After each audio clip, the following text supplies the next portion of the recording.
Hello teachers, kumusta ang ating mga kaguruan dyan sa Pilipinas?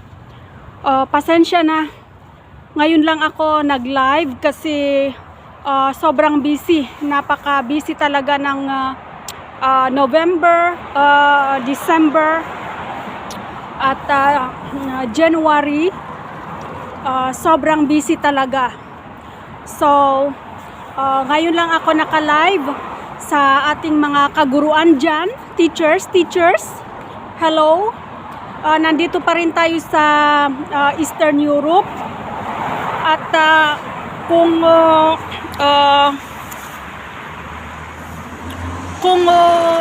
busy ang kadramahan ng mass deportation sa US at Europe, ay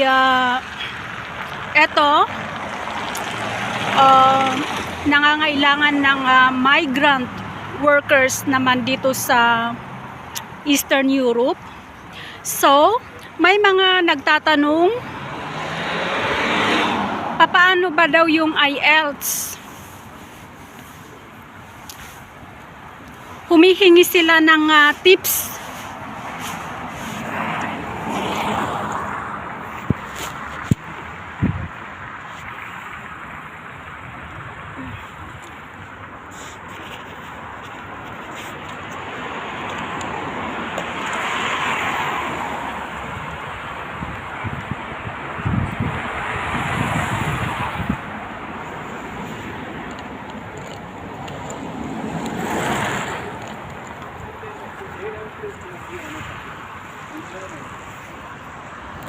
So, humihingi sila ng tips sa IELTS. Magbibigay tayo ng general tips dun sa mga magtitake ng IELTS. Hindi ko alam kung saan kayo pupunta kasi dito naman sa Eastern Europe ay walang IELTS, not required. But it's a huge advantage if you pass your IELTS. So umpisahan na natin. Doon sa speaking part, do not answer the question if you didn't understand. So okay lang na ipaulit mo sa examiner na kindly repeat the question please, or come again please. So kahit 3 times mo ipaulit yung tanong hanggat magets mo, okay lang siya. Okay? So huwag matakot magtanong sa examiner kapag hindi naintindihan yung tanong. Next ay stick to the topic. Iwasan na lumihis sa topic for at least 2 minutes or hanggat matapos yung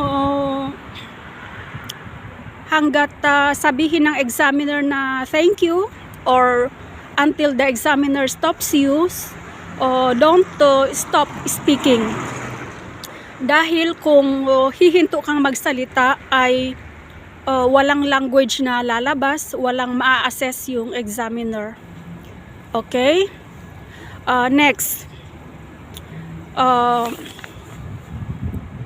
Pretend na you are chatting or talking to your best friend para natural yung flow ng delivery mo, pagsagot mo. Kasi kapag kinakabahan ka or sobrang professional yung yung aura mo sa pagsagot sa tanong, mame-mental block ka. So pretend na si best friend mo yung kausap mo, kaharap mo, para natural yung daloy ng sagot mo sa speaking interview face to face. Ano? Okay.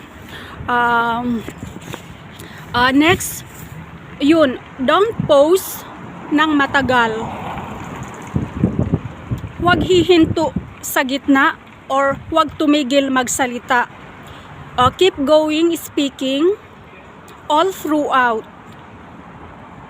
No? Dahil kapag tumigil kang magsalita, maubos yung 2 minutes, maubos yung timing, walang language na na-produce, walang i-assess yung examiner. That's for the speaking part, no? So, doon naman sa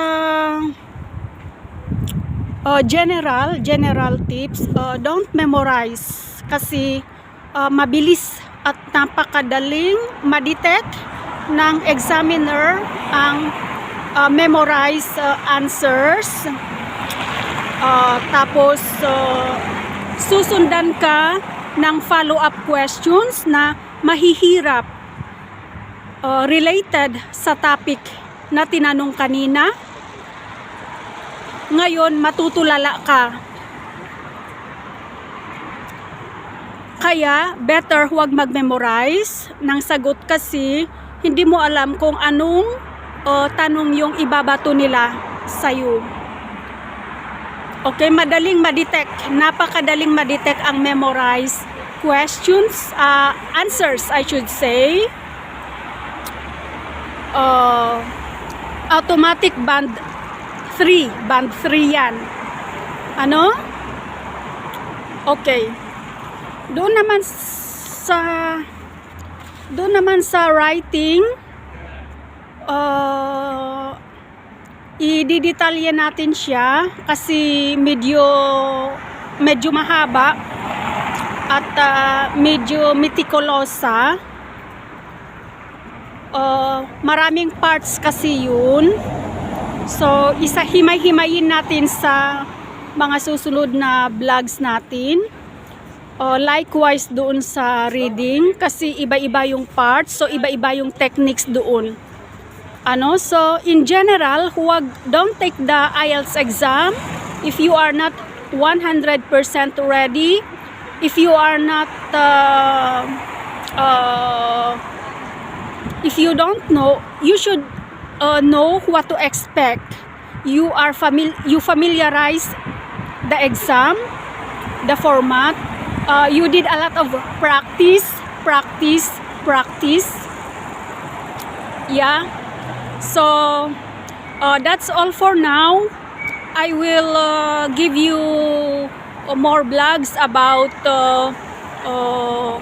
taking IELTS exam. Isiningit lang natin ito dahil sa magte-take daw sila. So while waiting for our teachers na matapos silang magbasa doon sa module readings na ipinadala natin sa mga email address nila. So busy sila nagbabasa ngayon. Bigyan natin sila ng mahabang time na ma-digest yung binabasa nila bago tayo mag-intensive input sessions. So that is for the TESOL readings. Good luck at mabuhay ang ating mga magigiting na mga guro. Ay seryoso silang nagbabasa ngayon dahil gusto nilang kumita ng malaki at baka gustong pumunta dito.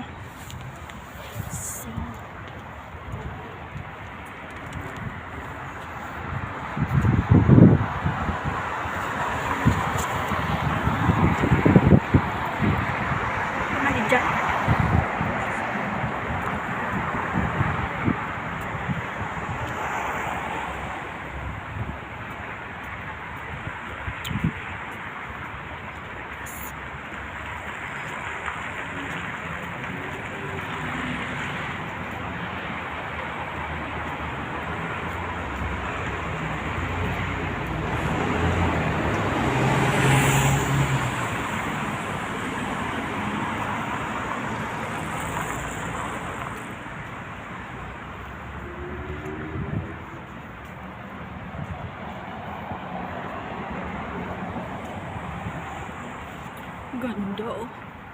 F3.